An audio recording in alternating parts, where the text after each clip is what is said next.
lower level thing where it's like 3 rooms, like massive downstairs rumpus kind of thing. Yeah, yeah. 3 rooms and a bathroom. And like, so we have drum room, guitar booth, console. Like, Fuck. Yeah. Dude, we'll do it. sick. It'll cost us a bit, but we can do it. Yeah. We're going to go through pre-approval very soon, like in the next week. Right. Start looking, and I've got to reno the house. Like, we've got to finish painting and stuff that I started years ago. Are you going to remortgage or like refinance or? Yeah. So we'll talk to the bank and we'll see what they'll do. Ideally, like if I was still working for TAFE, we would have rented that place and just bought another one to keep this place to rent. Yep. But we might not be able to, the bank might not lend us enough money to do that. Fuck, so we'll new studio. Like next year? Yeah, after I did no, it'll be in the next 6 months. Wow. It'll be that soon? Holy shit, dude. We'll do it. Holy shit. All right. Fuck. So, yeah. Hectic. So, like, the idea is that... Talk about some designs and all that sort of shit. Yeah, look, depending on what we end up with, out that way there's just places we can afford with enough space for all of that shit. Mm-hmm. So, big drum room. All right. Yeah. Okay. The ideal drum room. Oh, dude. Yeah. Talk dirty. Yeah. Yeah. All right. So, it'll take a while, but... All right. Yeah. All right. But I'll be doing it. Hectic. Dude, one last thing. Yeah. Treating the room. Yeah. You know, I got in that wall and fucking... Yeah. Bro, I had like short sticks, I had long bits of timber, and I was like cramming bats up the side because that's the only way I could get it in there because I wasn't tearing walls down. Yeah. I came in one side and then, you know, the doorway into my studio, there's actually like a side like wall, like gyprock wall, where I cut into that so I could get to the other side. So I crammed stuff halfway this way and then cut this one gyprock panel out and crammed them the other way. Took me all Saturday. Yeah. I was fucked. I was so sore. Yeah. And did you notice a difference afterwards? Bro. Really? It's huge. Yeah? It's huge, and I can hear the low end things that are wrong in my mixes. Yes. I've got it. Like I was just like, there's these last few things I'm hearing in my mixes that aren't right, or like I feel like I've got things and then it doesn't translate 100%, and I'm like, it's that wall. Like we did some tuning stuff and we checked some things and we knew that cavity on the left in particular it's about this wide. Yeah. I put R5s in there, R5 bats. Yeah. 210 mil thick, real thick fuckers. Yeah. Just fucking crammed in there. Yeah. It's like solid full of bats in there, and it's so good, and the low end has tightened up so much. Yes. And I was like, now I'm hearing where my kick should be better. Like all my low end is just, I can hear it. I can hear it, and I'm like, thank fuck that's it worked. so Because that's what I crazy. wanted. But you know what's weird is when we tuned with SonarWorks, it didn't make that big a difference. And I don't think that SonarWorks captures the whole picture. Yeah. It definitely doesn't do reverb time. Yeah. And stuff like that. I stopped using SonarWorks a long time ago. Yeah. It still helps. It helps in my room because it's got issues. Yep. I think it's a part of the picture. And then if you have it just doing some of the stuff and then you fix the other things, it all comes together. Yeah, obviously. Like many small decisions, obviously, like the right way to go. Yeah. But dude, that's it's so huge. good. Like I want to send you this mix that I'm doing today when I finish I bet. and send it to you. Yeah. Man, the last mix you sent me compared to the one before that, it was huge difference. Yeah, thanks, man. Huge. Yeah. It's getting there. This is So big sick. again. So Like, sick. Yeah. There's just been these final little things that I'm like, I know what they are. Fuck and I've got to fix them. That's and so- I'm going to do... Like, it seems crazy because I'm telling you, like, we're going to sell these fucking... Yeah. But, like, I've got months of mixing still to go. Yeah. And important jobs. Yeah. And I'm like, I've got to get them. That's so crazy that some bats in your wall have affected the way you hear things. It's huge, hey? Like, today, when we're pulling up drums and bass, we're like, I can see these sitting better now. Wow, man. I had a young engineer, Newcastle engineer, message me asking, like, I'm going to build some bats for my room. What should I do? And I was just like, you know, design this, whatever you do, get the densest fiberglass you can. Like, and I tried to get him to get that same stuff that I used in my room, that Bradford sound screen, that really expensive shit. Yeah. Man, if I could start again, I would do that like false inner wall thing where it's, you know, how you just do like insulation and then you just put a false like material wall in front of it. So my whole wall. Oh, yeah. Like, you know what I mean? So like, it's just an absorber. Exactly. The whole room. Yeah, my whole room is an absorber. That would be fucking sick. What's he from Panamera Mastering is doing exactly that. Is he? A bunch of other engineers have done that. Nicholas. Yeah. I get it. You've also got to be tricky. I think if you did that in a tracking room, it'd be a mistake because you'd lose the it'd be too much anechoic chamber shit. Yeah. But ideally in mixing, you want anechoic. Right? It'd be perfect. I only want to hear what's coming out of the speakers, surely. Yeah. Anyway, good morning. Are we recording? We're on. Oh, shit. Yes. Thank you, Tommirock. Yeah. Thank you, Musos, for sponsoring us. Dude. We love you. We appreciate it. Yeah, I'm going to get my chair in. Get in there. Questions episode, yeah? Questions. You've got all the questions. Yeah. All right, cool. Let's fucking get into it. So this one, Sick. Mitch and I thought it would be fun to just answer people's questions and talk about some of the commonly asked things that we have. So I just put out a thing on my Instagram. Thank you. Yeah. All right, cool. Let's just get through it. Let's just go right to the bottom here. Who's first? Miles says just ran about UAD being shit for 45 minutes straight. I can do that. Oh, we could do that. Don't you fucking Thanks, worry. Miles. That's fucking great. Okay. So a couple of these questions. Right. So Healy Olsen wants to know, favourite AudioScape 1176 revisions if you could pick one. So we did a thing on this, didn't we? was this not the episode that we recorded and we goofed it and we left it out? Yeah. No. Was this what we recorded and we butchered the whole and then we didn't do it again. We did. So Mitch and I tried to do an episode on some of this stuff a few weeks back and we fucked it up. And anyway, so some of these questions we've had before, but we'll go over them again. So favourite AudioScape 1176 revision if you could only pick one from Healy. Yep. Let's take the AudioScape part out of that because we don't. All we really need to talk about is Rev D. Yep. What are they? Rev A is the blue. A, D, and E.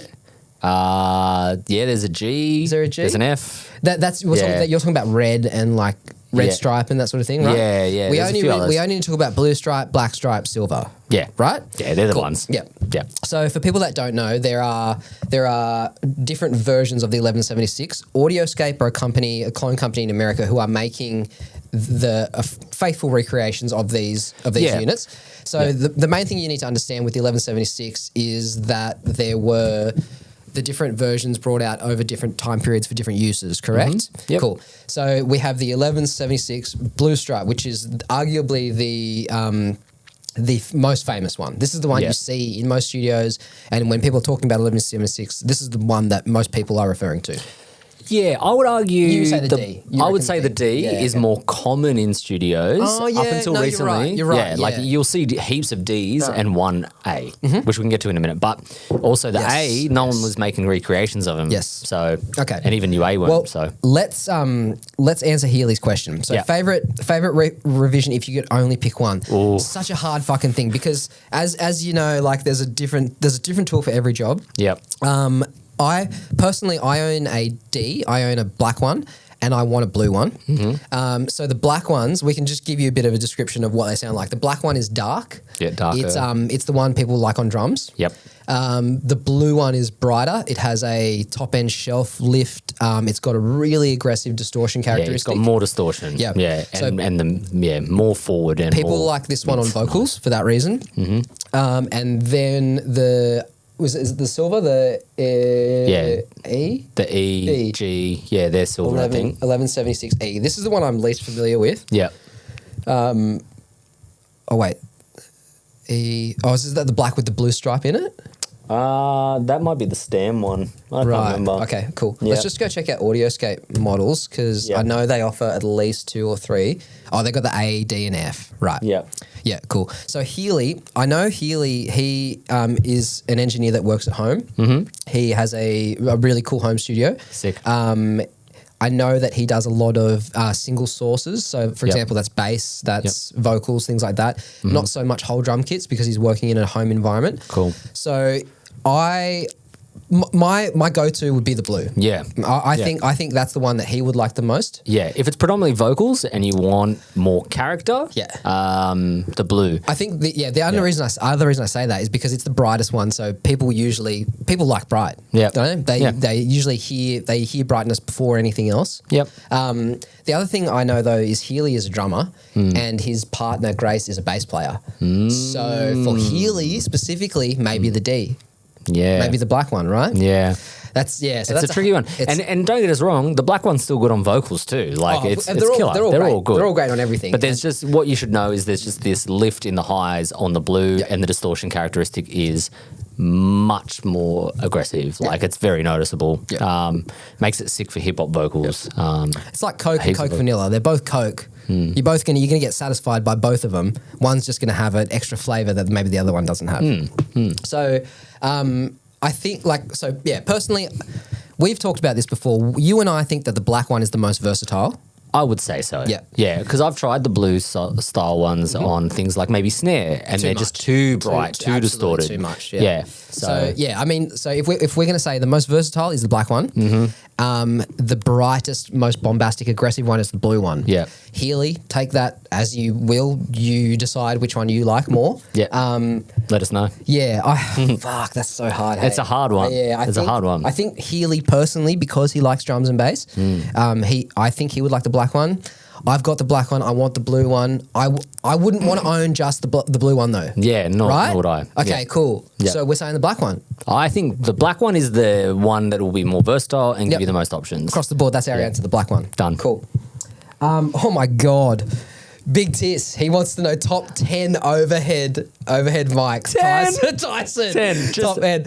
Let's do it. All right. Top 10. So Tyson says top 10 overhead mics for studio and live. We can get rid of the live thing because we're studio dudes. Yeah, and also live, there's not that many options because you can't have fucking Neumann U67s in a live setup. All right. Well, actually, 10 is outrageous. Let's cut this down to 5. 5's good. Yeah, okay, cool. Yeah. So, and we should include the common ones, but also the ones that you and I like. Yes. Right? Yep. So we can't. You got to mention the 184, 84, 85. I think they can all fall into the same category. Neumann 84 small diaphragm condensers. Small diaphragm condensers. Yeah. So I'm going to put it out there. The 184. And you were saying the 184 and the 84 not completely different. Right. If I've got an 84, hell yeah. Right. 184. Maybe close might And be. you're not familiar with the 85, are you? Nah. Okay. I've never used an 85. Right. I think the only difference is the roll off in the low end. Right. Yeah. Okay. So all right. Well, let's throw out let's just call it the 84 then. Yeah. Yeah. So original 84 would be KM84. Original Neumann 184. Yep. Not 184. Sorry. 84. Sorry. Original Neumann 84. Yep. That's one of the kings. AKG 414 has to be thrown. Oh my God. Has to be in the conversation. Absolutely. Yep. So yeah, that to me is the 414 is the I don't know what I want, so I'm just going to throw a mic above the kit. It's the I don't know how I'm going to treat this later on, so I just need to capture everything I can in the greatest amount of detail. Yep. It's the one that's going to get the most overall picture of the kit. You're going to get a nice balanced cymbal. Yep. Actually, go back an episode and listen to my drum kit walkthrough, which had 414s as overheads. Check it out. Hell yeah. Right, cool. So we've got the SDC, we've got the LDC. Yep. Ribbon has to go in there. Yeah. Yeah. Which ribbon though?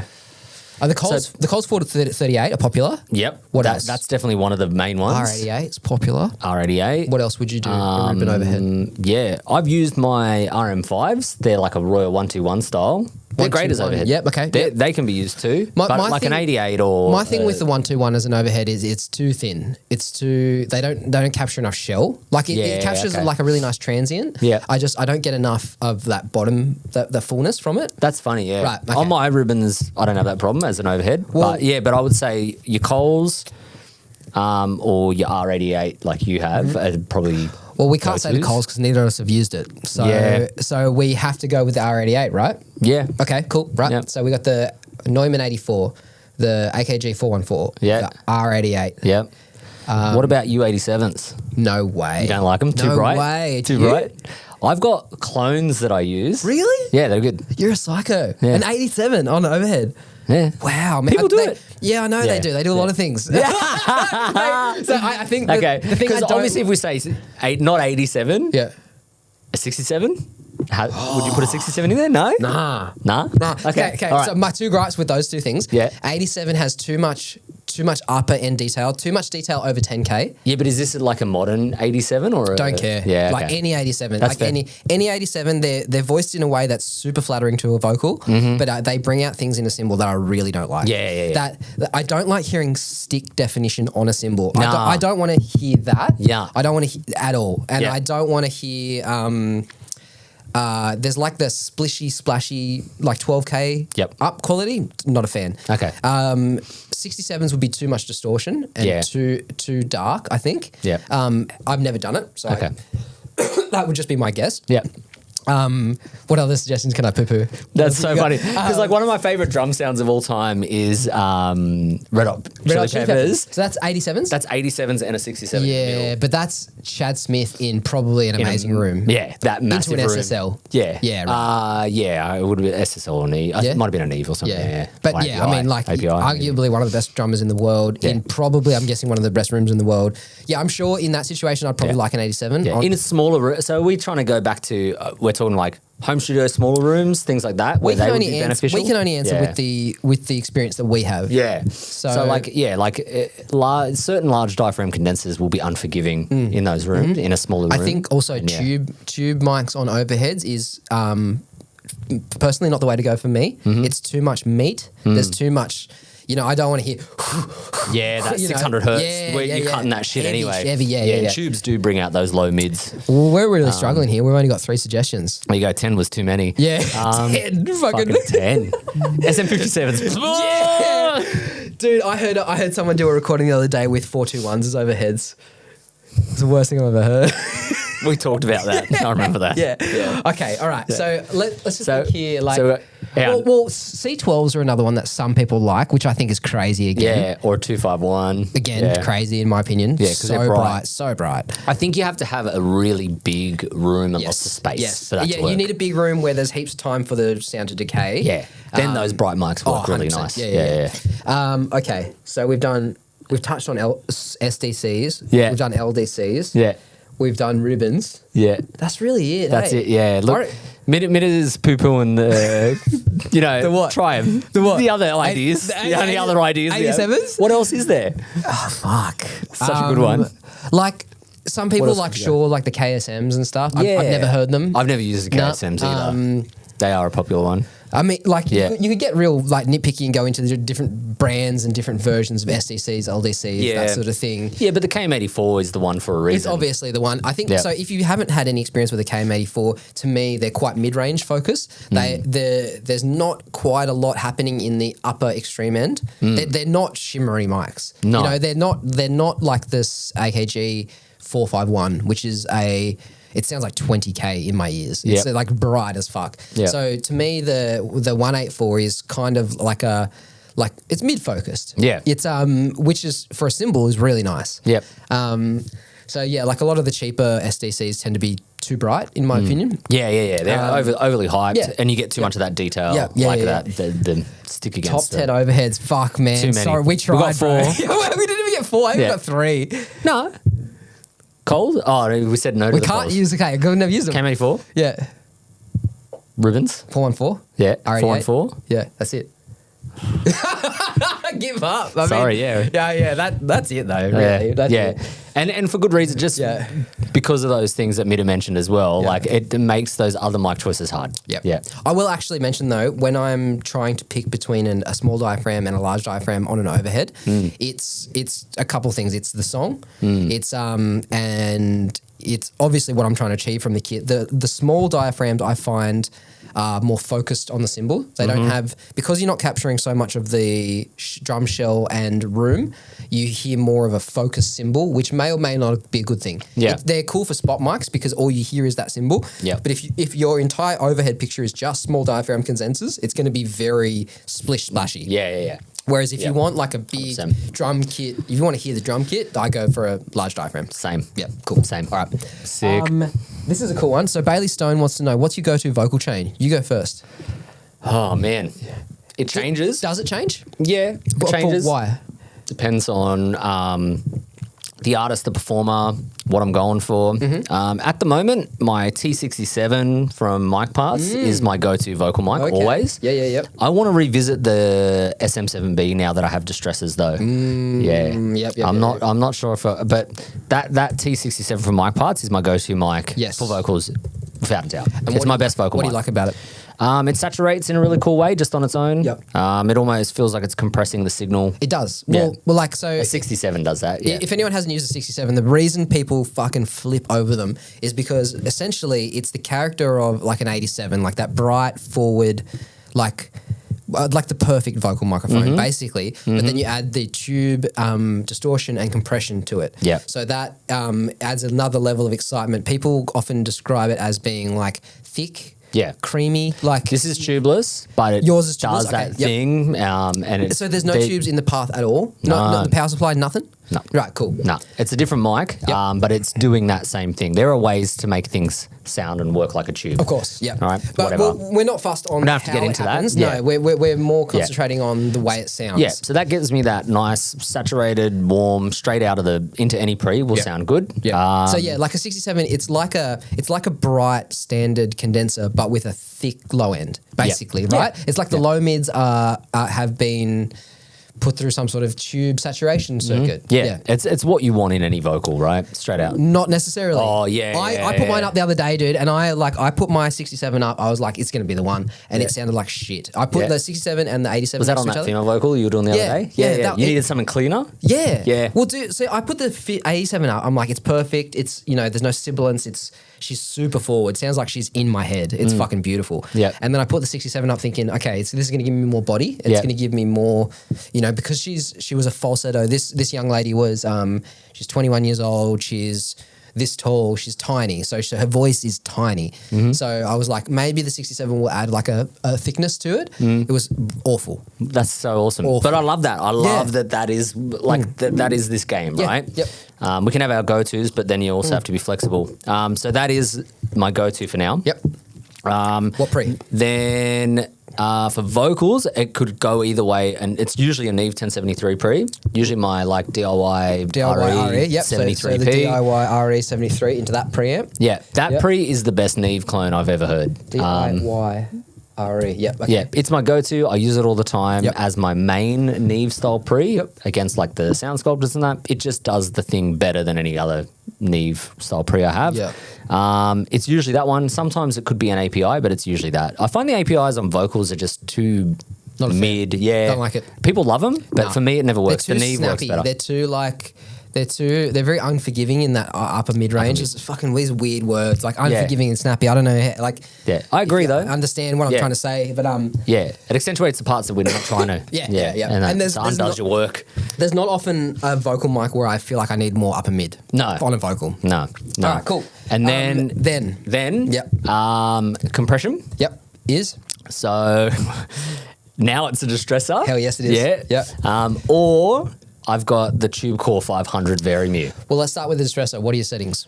4-1 for a vocal recording. Yes. Could go 6-1, but 4-1's like my go-to usually. Yep. And then just medium everything, and then maybe hitting 10 dB of Well, hang on a gain sec. reduction. You've missed a couple of things. So, Distortion setting. detector, audio, all that stuff. I'll hit distortion 2. Always. Yep. Yep. That's basically it. So you don't run the detector. You don't do this high chain. I haven't yet. No. Should I? Yeah. It's okay without it. Yeah. Fine. Yeah. Okay, so I don't get too fussed on that because I do some other stuff later. So you're at 4-1, and your attack is. just midway. Like it's usually. I think my attack's at like. I can't even. Well, you're remember. down the way at 5 and shit. Might be like 7. Oh yeah. Okay. Yeah. Yep. And then release at 3. Okay. Yep. Yeah. Cool. And then Then. after the distressor. Yeah.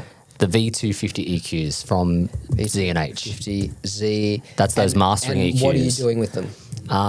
Definitely a high shelf At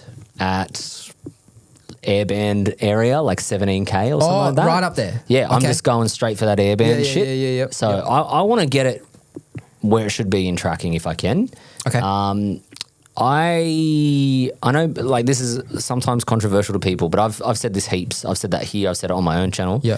I'll go all in and just capture the sound I think it needs Fuck yeah. on the way in. Fuck yeah. Are you talking Right? about not committing to certain things on the way I'm talking in? about committing. Yeah, committing. Yeah. You're saying don't be scared to commit. Yeah, don't. Oh, yeah, fuck why? that, dude. Why be I reckon- scared? That EQ is so transparent, and you can just push it in the highs. I might boost a little bit of mids Yeah. if I need a bit more mid forward. Commenting on committing on the way in, I reckon so I've owned like compressors and that sort of thing, and I've tracked with them for for the last like 15, 20 years, I reckon in the last 15 years, I've overcooked it maybe 5 times. Yep. You know what I mean? I had to go back and change it. So 5 times in 15 years, like just do it. Just compress on the way in, EQ on the way in, have fun. Like, why not? And like, look, and that's my vocal chain. As I said, I could also sometimes, if I want a cleaner vocal in compression, instead of using the distressor, I might use the Tube Core 500. Okay. Yeah. Let me just look that one up. So they're from IGS Tube Core. Right. So it's a Very-Mu. Yep. Very, very flexible Very-Mu. You can do that gate stay level kind of thing where you can slam it down like 10 to 20 dB and it just sounds good still. It's crazy. You can cook it and it's not cooked. Hell yeah. You know? Sick. And then the idea of that is that I can do it cleaner on the way in. That thing can get gritty too. It's tubes. I bet it can. It's tube based. It's got 3 tubes in there. Yeah. Fuck yeah. Hell yeah. Yeah. And what you can do then is just use the distressor later in mixing if I want to add more grit or whatever. So I can go a little bit more transparent with that one and then heavier. Let me throw something at you. A singer and a screamer. How does your chain change? Does it change? I don't get a lot of... Oh, no, I've been doing some heavy stuff like with Fist and stuff. So the EQ might change. Yep. But the chain is the same? The chain's the same. Cool. Yeah. All right, let me do mine. So, Screamer is an SM7B always. Yeah. It always works. There's no guesswork there. You can take all the dB in the world. It also loves distortion, which is something that people don't factor in when they're capturing a vocal. Is how is it going to treat later on? Dynamics love distortion, so I fucking love distorting the fuck out of this mic later on. If I'm working with a clean singer, it's going to be some form of U87. So at the moment, my OPR U87 is my go-to mic. I've got this one. It's the ultimate mod, which is not this one, but he does one which is the 1-to-1, which is like all the components 1-to-1 meant to be the same. Love that microphone. Like I said, I've got Tube 47s, Tube 67s. This one beats it all the time. It's just the low end is like is tight and it's reserved, but the high end is like super present without being over the top. Yeah, it's fucking lovely. Yeah. All right, cool. So it's one of those two.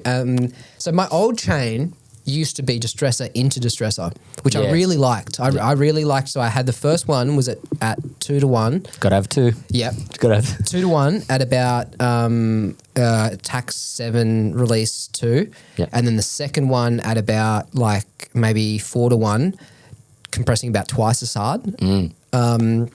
With faster attack and faster release. Yeah, so are you kind of doing like that with 2 distressors? Are you kind of doing like an 1176 into an LA2A kind of vibe, like where one's doing different stuff? No, it's a different thing altogether. Yeah, no, that was a different thing. Yeah, no. Yeah. So this was just like one at a slower ratio, at a faster setting to capture the fast shit, and then the second one for tone, to do everything else. Yeah, so cool. All one is doing is capturing peaks, and then the other one is tone. Yeah, mad. Yeah, so that was my old thing. Now I'm doing the stay level into the 1176 thing. You know, like the classic LA2A, LA2A 1176 trick. Which, if you don't know what that is, it's I don't know when it was created.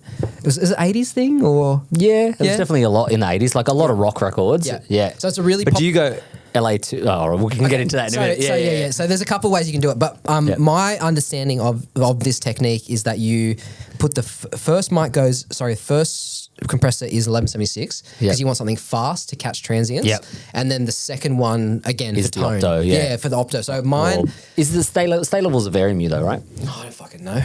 Pretty sure it is. Hang on, stay level.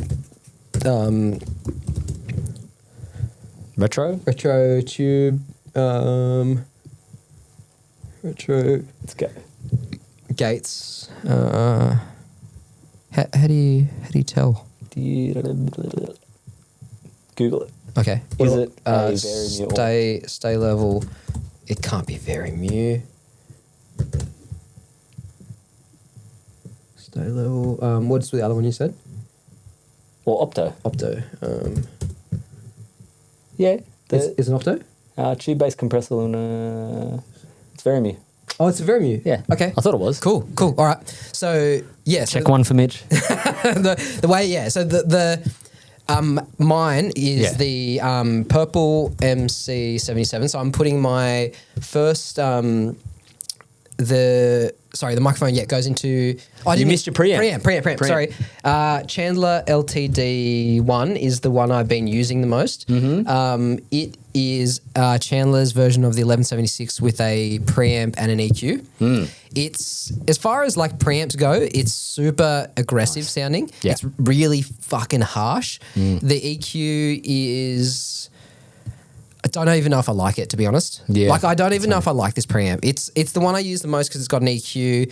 It's harsh is the only way I can describe it. Okay, it's very hard sounding, which with the wrong sources is not nice. Okay. But if you've got like a soft source, like a ribbon into a 1073 with this EQ, beautiful. Because you can go crazy with it. It imparts so much grainy character to the sound. Yeah, like a grainy distortion, which sometimes is nice, sometimes it's horrible. Yep. Anyway, so this is the preamp I use the most, and then For that vocals? goes. Yeah. For everything, really. Everything. Okay. Then that goes into the purple audio compressor. My settings are always the same with 1176. It's always not midday on the attack. Where's attack at 3. Attack at 3, release at 7. That's always never changes. Nice. So that's at 4 to 1. That then goes into the stay level, which I don't have any control over ratio. It's just on and off, and you can like. How hard do you hit that sucker? Dude, like 25 dB, like stupid amounts. Yeah, like absolutely, it's crazy what you can do with this thing. And yeah, you kind of don't get it until you actually get to use one. Yeah, come at him, internet, if he's 20 dB in tracking. Sometimes 30. Yeah, commit, bro. Yeah. Don't be scared. So this compressor is a very gooey sounding. It adds this like high and low end shelf to things, which again, on the right source is fantastic. On the wrong source is fucking horrible. Yep. It just kind of adds this smiley curve. It sounds expensive. I think that's the only way I can really put it. Yep. So it gives it this like finished kind of beautiful gooey kind of sounding compression. Then that's it. Yeah. So there's preamp. 2 stages. So you're hitting compression. EQ into the compression, Yes. Where I'm doing the opposite, but Right. like, My EQ for vocals is usually corrective. I'm not usually adding much stuff. I'm usually like, there's a problem there. I'm going to deal with it. Like, like a low mid thing or something. Yeah, exactly.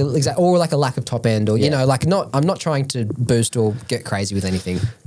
All right. So that's both of our go-to vocal chains. Hopefully that helped. Yeah, that was cool. And they're both very expensive vocal chains. Yeah. But that's what we use. Yeah. There's a reason. Yeah, well, you and I both got lucky. We got hooked up by Musos. Not last year, the year before, with all the same time, right? When we bought all that shit at the same time. Yeah. It took a big step up, and that was really nice. Yeah. All right. I like this question. So, Eli McNamara wants to know: Eli. do you know Eli? Yeah. Cool. Is microphone modeling a viable option for someone beginning? This is a good one. It is a good one. Yeah. Thoughts on microphone modeling? You go. It's gross. It's yucky. Don't do it. It's so fucking yucky. Don't do it. It's bullshit. It's hard though. It's like, because on paper, right? Someone comes up to you and says, you can spend $1,000 on this microphone, or I can sell you this $500 microphone. You can have every microphone you want. It's nonsense. All right, I'm gonna give a real brutal one on this one if I can. Go for it. I don't want to mean to upset anyone, and definitely not you, Eli. But this is how you need to think about it. You cannot possibly mimic all of these microphones correctly from one microphone. EQ doesn't come for free. You get a flat mic.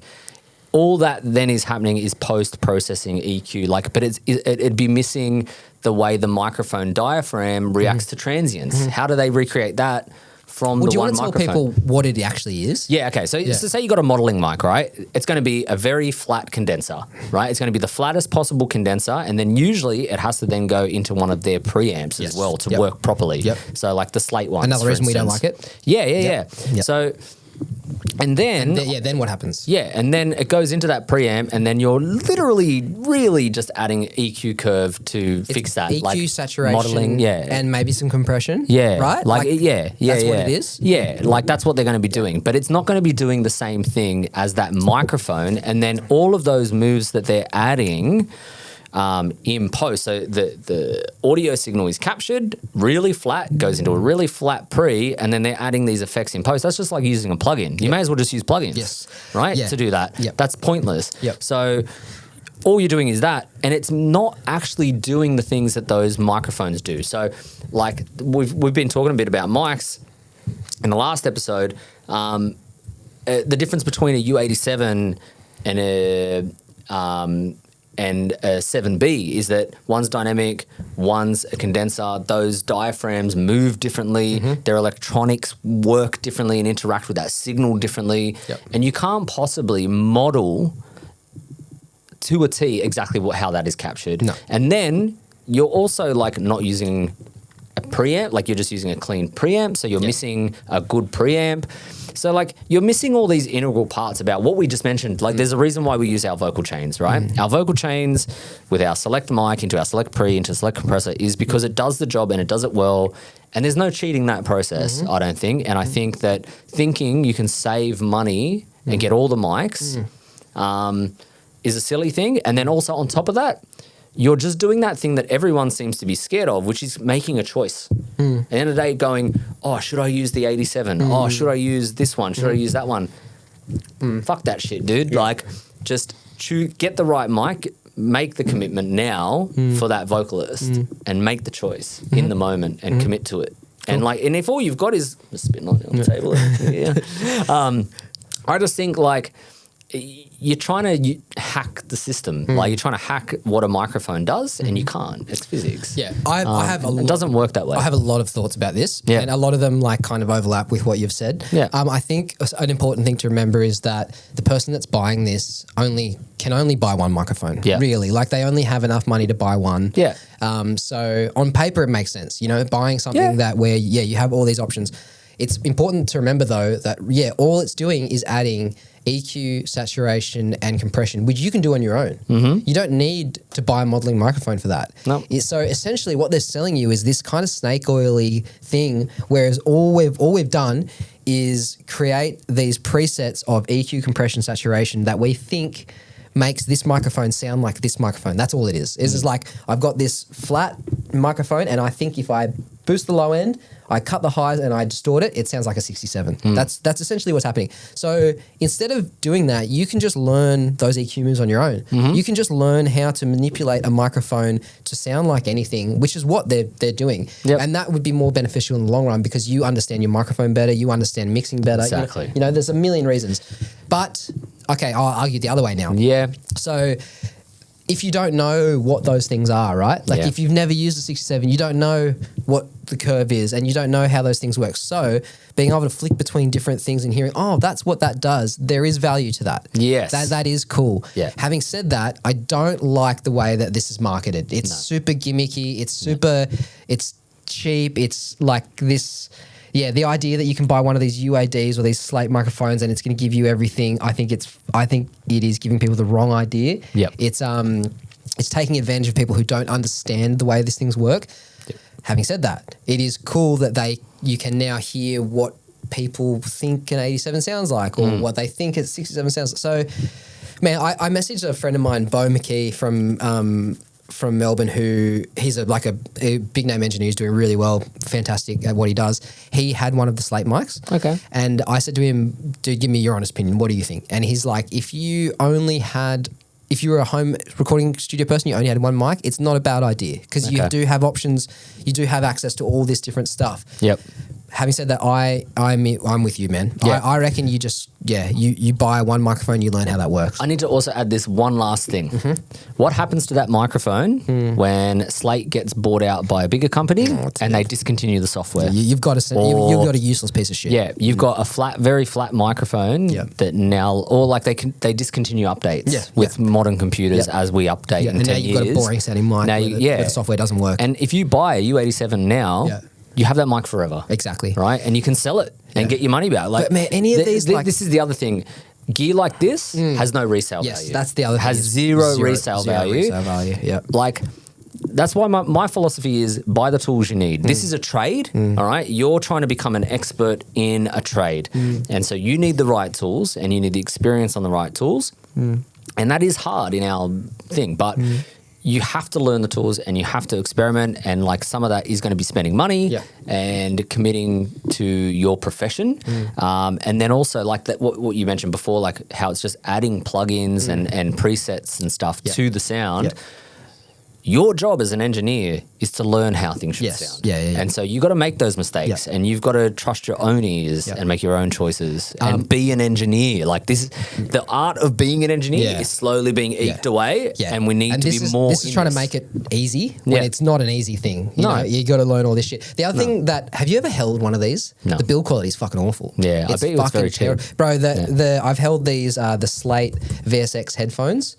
They feel like $200 Officeworks gaming headphones, and I think they're worth $700. Yeah, wow. I think there you go, $700, and they feel like a cheap, like something you'd pull off the shelf at Officeworks. Yeah. It's fucking awful. Yeah, I picked them up and it made me mad. I was like, if I had forked money out for this, and this person's all the cups were peeling and rotting and stuff, and like, dude, it was really bad. That is so not good. Yeah, I mean, like, there is some merit to some of this stuff. Yeah. We're not fans. No. We don't think that necessarily this is the best way to go. Yeah. I think this is marketed at people, who obviously don't understand how it works. I feel like they're taking advantage of people with stuff like this. Yeah. I'm trying to like equate this to something else. Like, it's like, you know how like if you've got like a guitar, for example, that can do like humbucker coil splits, and you know it can go from imitate what one guitar sounds like. It's pretty cool. There's that it will never replace actually just going and getting the guitar that it's emulating. Yeah. Right? Yeah. So that's what this is. It's like you're working with a Strat that can do 20 different sounds. Okay. Yeah. You know, it's gonna do its version of a humbucker. It'll do a coil split. Whatever. You're better off just going and getting the one that it's imitating. Yeah, get the tool that will do the actual job. I know that's easy to say when when budgets are tight. Yeah, like I'm very sympathetic because we've all been there. But yeah, like make a choice. Get a versatile mic. Get a U87 or get some, like some of the mic part stuff is really affordable. Or there's other clones out there too that are sold for OPR and stuff. Like there's so many manufacturers making good quality microphones and good replicas of mics that are affordable. And that's the other thing is that this Slate, like this kind of stuff, there's like, instead of spending tens of thousands, like no one's spending tens of thousands of bucks, bro. You can go and spend 2,000 and have 5 great mics. Yep. You know, like for $500 a piece. Yep. Yeah. Anyway, that's kind of hopefully we answered your question. Hopefully that's helpful, Eli. Yeah. I like this one from Reese. Reese Zaka at Spinlight. Oh, here we go. Regret purchases. Oh, it's a good one, bro. That's a question that would only come from another studio owner. Yeah. Like someone who fully gets it, who like understands what it's like spending money and like buying blind and shit. Yeah. Oh, dude. Fuck, I've got to have a think about that. Regret purchases. Okay, well, I don't necessarily have... Maybe early days, definitely. Not recently, but early days maybe. No, like there's... What have you got? You go first. There was a bunch of purchases I made that not necessarily regret, but disappointing. Time again. Just disappointing. Okay. Just not what I thought they would be. Yeah, like what? My Amphion monitors. Oh, yeah. So the Amphions I spent like nearly 10 grand on. I expected these to just be everything, just changed up my mixing ability. And I was just like, these just kind of sound like the same thing. Whoa. It's like they were better, definitely better, but they're not worth 10 fucking grand. Okay. No way. The other one actually is my Stam 33609. While I do love this unit, I expected it to be much more than what it was. Yeah, I expected it to blow my socks off. I expected it to be the be all and end all. Do you still have this? Yeah. Yeah. Be all and end all of bus compressors. Yeah. And it's the one I use the least. Whoa. I don't really like it that much. That's funny. I mean, that's not true. I like it sometimes on some things. Yeah. I just expected it to go on everything all the time and be the one. Yeah, okay. Have you got any? Not recently, because everything I've bought, I've done so much nerding and researching and like, You're and so I've built a lot of technically stuff. minded. Yeah. So I've done like, I very much like get into the weeds when I'm doing purchases of things like that. And I've been lucky enough to try things when I was working at TAFE and borrow things like shared stuff, whatever. Yeah. So not recently, but early on, definitely. Yeah, okay. Things like cheap Shure drum mic packs. Oh, yeah. Back in the early days when I did live audio. Worse, those PG mics and shit that came out back in the day. Terrible. Dog shit. Yeah. Some of my earlier interface choices. Definitely. Like would never like. There's so many better choices these days for any kind of interface is better these days. I'll tell you. NT2A from Rode. Oh, yeah. Hated that mic. As soon as I built a clone mic, one of my S12s, they're like a C414 kind of clone. As soon as I put that up against the NT2A, I was like, this NT2A sounds like shit. Bro, honestly, so dog shit. The Rode mics, I feel like someone in the factory is deaf above 10K. Honestly, real. It's to do with the capsules they use. I really like some Rode stuff. I really, and I'm not even like, this is just my analysis of what I hear. Their large diaphragm condensers are wild. Like, dude, they're just off. They're so bright. Yeah. What's going on? Like, honestly, it's to do with the condensers. And it sounds like someone in the factory is like fucking deaf above 8K. It's fucking crazy. It's the capsules they use. What do you mean? The capsule, just the type of capsule they're using. Just a really bright one. Yeah, and then they're not voicing them the way they maybe need to be voiced. Because I'm a big fan of Rode. I really like the company. Like they're lovely people. They're really great to deal with. We're on some Rode gear right now. Some of the stuff they make is killer. So much of the stuff they make is so good, and like their customer service is fantastic, and their support is really good. But I'm just so surprised by how unusably bright their microphones are. Yeah, they are. They're quite. Some of their vocal mics are not the ones. But like I've got NT5s that I use as spot mics all the time. Like they're fine for that. So the NT2A was probably a regretful one, but I sold it for what I bought it for, so I didn't mind. Yeah, right. I haven't had a lot of regretful purchases, to be honest. I've been lucky. Regretful sale though. What? What about flip that? Oh, what? Regretful shit you sold and regretted? Yeah. I've got one. What is it? Gibson LP Studio guitar. Okay. Was it a special one or? No, it was just an LP Studio and I sold it. You can go buy one of those tomorrow. Yeah, but I want it back. Yeah, I always want it back. Do you remember what you sold it for? Yeah, like what it was worth. That pisses me off because I sell shit for less than what it's worth all the time because I'm just like I can't be one of those people that'll be like at retail. There you go. It's a guitar that I wish I never sold because I would use it still. I loved it. It was a gigging guitar. I was out of music for a little bit. And I sold it, and it's also like a memory of me leaving music for a little while. So I think it's got like this. And that's the only regretful one. I don't really have many regretful sales because I tend not to get rid of stuff. I'm fucking terrible. Hey, Hoarders. I'm so bad for that shit. Yeah.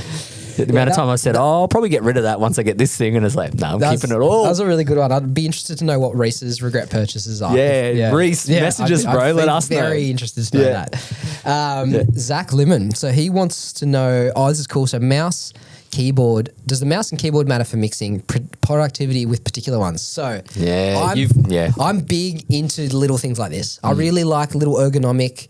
Like that's why I banged on about the Stream Deck. Yeah. That's like I'll go get my mouse. Cool. Do you use a regular mouse? I use a regular mouse at the moment. I'm not a I'm not a trackball kind of guy. Yeah. Okay. I've used the trackball when I studied and I hated it. You like the trackball, don't you? What don't you like about it? I hate it. Why? Because I'm unco on it. Is it because you can't be accurate? I think I'm just unco on it, and it's something I'll have to take time to learn. Yeah. So, and I haven't had the time to learn. Steve Evans. Steve Evans put me onto this. Steve Evans is the fucking man. Love you, Steve. I'll talk about him forever because he's like, I'm such a fan. So, Steve, American record producer. He's done. That's who you worked with over in LA? Yeah. I went over to work with this guy, and I fucking learned a lot from him, I fucking love what he does. He's worked with, little bands like The Cure and Limp Bizkit and things like that. Oh, yeah. Yeah, anyway. Those little guys. Steve is a big fan of these things. And it being there is better on the thumb. Yeah. Because I've used the trackballs before in a studio. That's fucked. I can't get accurate with that. No. But that makes sense. So, that's mine now. I'm taking them back. So I've actually, this is my fifth one. I've bought so many. And I've got, every computer I have has one. Can you still get them? They're still made? Yes. Yeah. They don't make them wired anymore, only wireless. But so this thing, I first saw Steve using it and I saw how fast he was. Yeah. He's so fucking quick. Like he's, around the screen doing this sort of thing. And I realized that like, you can actually throw the ball and catch it. So instead of me moving my hand across the screen like this, I throw it, catch it, throw it. You know what I mean? So okay. The economy of movement is actually quite good. Yep. So this mouse does not slide like a mouse at all. You can't move it. No, it's only that your would thumb. freak me out. Yeah, if people sit down on my computer and they're like, what the fuck's going on? Yeah. Anyway, so this for me increases productivity. It also means I don't have to move my hand. Yeah. Which when my screen is a 42-inch monitor, so if I'm going from side to side, I have to be doing it. You know what I mean? Like, I have to be out there like a fucking football referee, like on the field doing this shit. Anyway, but so this means I don't actually have to move at all, which is great. Yeah. I found this has increased my productivity. I'm faster. Okay. Yeah, I really, really, really swear by this shit. I fucking love them. Cool. It's funny actually that Zach brings up which keyboard because I really like the Mac ones, like the standard real thin. Yeah, the real thin. The thin. You what? See, this is I don't like the old school fat. I don't want old school fat keys. What do you use then? Just a Windows. I've got like a I'm still actually. I use a Mac. I use like a Logitech one, like nothing expensive. Yeah, I use a PC keyboard on a Mac computer though, because I come from PC. Yes. And so my shortcuts still need to be my PC ones. Right. Okay. So you control like and command. like this, like the simple. There's the standard Logitech one. That's basically mine. Yeah, right. Yeah. I hate keyboards like this. I really don't like them, mate. It's lower profile than those ones, I think. But it's a pretty stock stand. That could even. Yeah. It's slightly different to that, but hey, HP. Right. Oh, my one's HP, is it? Right. Whatever. Yep. Same shit. Man, whenever I have to go to a different studio and use it's probably that one. anything that's not the standard Mac keyboard, I fucking hate it. Yeah, I don't like the really narrow Mac keyboards. Right. The laptop ones, the modern like MacBook ones, the more recent ones are fine. Yeah. They're that little bit more raised. Yeah. But you know the chiclet ones where they're like flat? I hate that shit. Dude, you know what's so funny? Hate it. So they discontinued those. And Because they kept breaking. And I went out and bought 3 of them. So I've got one on my lap and I've got 2 in the cupboard because I like them that much. Yeah. You're a psycho. Nah, dude, because it's like there's so little needed to do. I'm because it's just like just touch it. Oh, dude, come on, man. All right, cool. That's another one. Mitch is right, Mitch is wrong. All right. We'll leave it out. Tell us in the comments. Fight it out. Duke it out, motherfuckers. I saw one of these TikTok profiles the other day, like a mixing engineer who was like making jokes and stuff, and it's like the photo was like tricks I'm not falling for. It's like phase. Yeah. You're like just all these like mixing techniques, like stereo imaging. It just like made me laugh so much. Like things I'm not going to fall for. And there was something else like track balls or something like that. Just like all this cool shit that you use in mixing. And they were just like, no, I'm not doing that. Oh, cool. All right. So I think we've kind of hit the. No, I've got more because I sent you some. I sent something last week. Hey, I don't know. Let's keep looking. There's more. Declan White. No, go away, Declan. Sorry, Declan. Dismissed. Denied. Yes. So I sent you some screenshots with some fucking. Do you remember that? It might have been a while ago. Hang on. Yeah, it's in here. Yeah. Who are you, Mitch? That's right. Here we go. Joel says that to me all the time. Who are you? What's your name again, mate? Yeah. All right. Here we go. I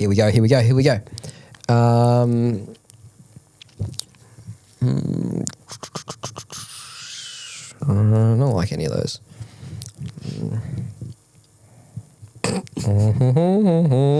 Okay. Jay Smith, is mixing in headphones actually possible?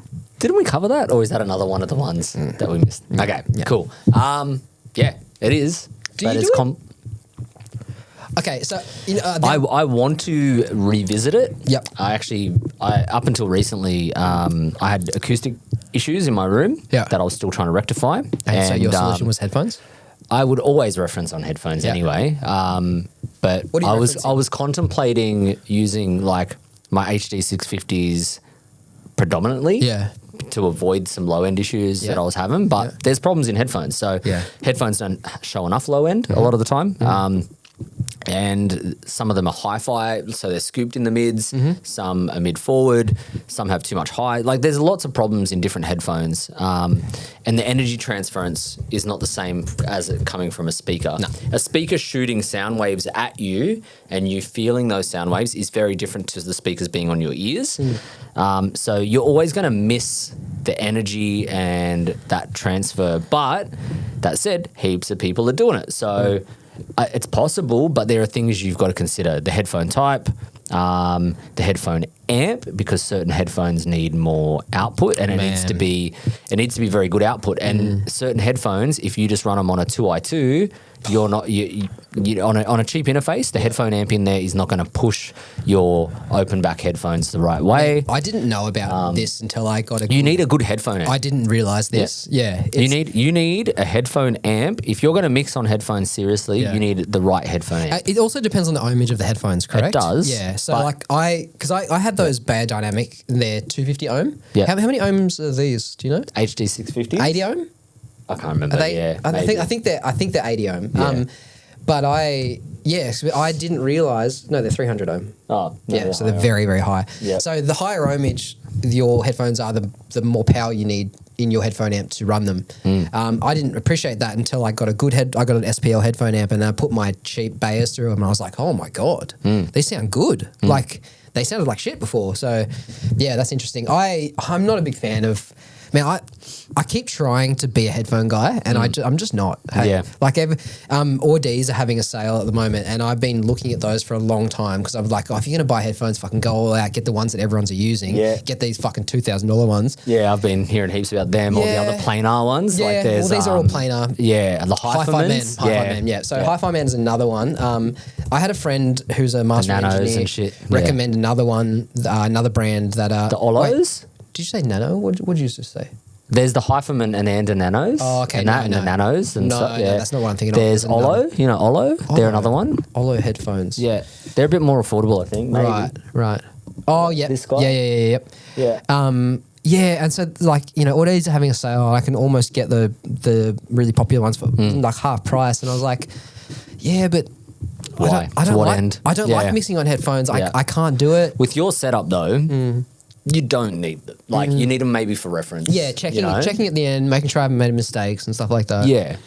And I think it obviously can be done. People are doing it, and it can be done. So to answer the question, I think it can be done. Yeah. But I don't want to mix that way. No. I feel like it's a perspective change. Like, I think it's important to reference your mixes on headphones always, because people are listening on headphones and earbuds and stuff. Yep. But I don't know, like, it's just not for me. No. Not right now, anyway. No. Yeah, personally. Yeah, I can't make it work. I think because I come from live as well, I'm used to mixing with that energy coming at you, and I need to feel it. Like, I need to get to the point where I crank it, I feel it, turn it back down, mix. I need that energy, and I need to feel it. Yep. Headphones don't give me that ever. There's certain things I like checking, like the extreme low end. I like checking phase in headphones. I like checking for making sure that I haven't got too much, like, say if I'm doing a low pass filter on a vocal, checking that in headphones, checking with the point in headphones to know that I'm not doing it too high or too low. Yeah, not for me, eh? I can't make it work. I wish I could. I wish, bro, if I could choose, I would just be mixed on headphones. Because then you don't have to worry about your fucking laptop on a beach. Yeah, dude. I'd literally have a laptop and I'd go to the beach and I'd mix. That'd it'd be so sick. Anyway. Sick. Fuck yeah. I think we've pretty much come to the end of the questions. There's a couple here more that kind of topics that we've touched on before. So one more corker from someone. Okay. Yep. This is a cool one from Blake. So Blake, we'll end on this one. So Blake's asking about. He's asking, his question is, can amp sims be just as good at getting a unique sound if you don't use the presets? I would like to take this question and reword it. Yep. And just presets, period. So presets in plugins. Plugins. Across the board. Okay. Because he's talking about presets in amp sims, which, I mean, you could use the same theory when you're talking about presets in reverb plugins or compression, EQ, whatever. Yep. Presets. What are your thoughts on presets? Do you use them? Not often, no. No? Nah. Maybe for reverbs. Yeah. Because like certain reverbs have certain starting points and room. Like, Of course. if I'm using like Valhalla. Yeah, you want as a hall or... Yeah, that's where I'll start. Yeah, yeah, but then I'm always going to tweak it Yeah. for the song. Yeah. I definitely don't use any presets for EQs or anything like that. I think we should just touch on just quickly what a preset is, right? Yeah. All a preset is some person has just selected a bunch of parameters, decided they liked it, and clicked save. Yeah. That's it. And obviously, there's a problem with using that on your material because your material is not the material. It's not they their were material. You don't have their ears. You don't Yeah. have their sources. Yeah. So it's like one of those, because Blake's talking about guitar amp modeling, he's talking Yeah. about, I'm guessing he's talking about neural DSP, things like that. Like And a guitar, like a DI'd guitar is a little bit different in a way because it's kind of the same. player, the player is going to dictate a lot of that, like the way they play into it. But then that's it. Yeah. And then the amp model is going to do everything else. I think- so. Then a preset could be a good starting point. I think the fact that these days you can buy preset packs has kind of turned them into something that they're not. So people think that presets are this magical, beautiful, dialed in thing that someone has magically made perfect. It's not. It's something, it's someone has spent some time with it, made some settings that they think is cool, that they think would apply to a bunch of situations and gone, there you go. Yeah. It's not even, it might not necessarily be what they think is the best. Yeah. It's just at the time, it's what they came up with. Yeah. So I think like... And how is that going to fit to your mix? Yeah. Like if you've mixed your drums differently, your vocals differently, or it's a different genre, it's a different subgenre of heavy music. Just let's say it's all heavy music, but it's a different, like you're going to have to make different choices. 100%. Yes. So you get a lot of people that just pull up a preset and you're like, that's a preset I like, leave it. I don't want to change anything. And it's like it was created for a certain set of circumstances that you probably aren't under those certain circumstances. Yeah.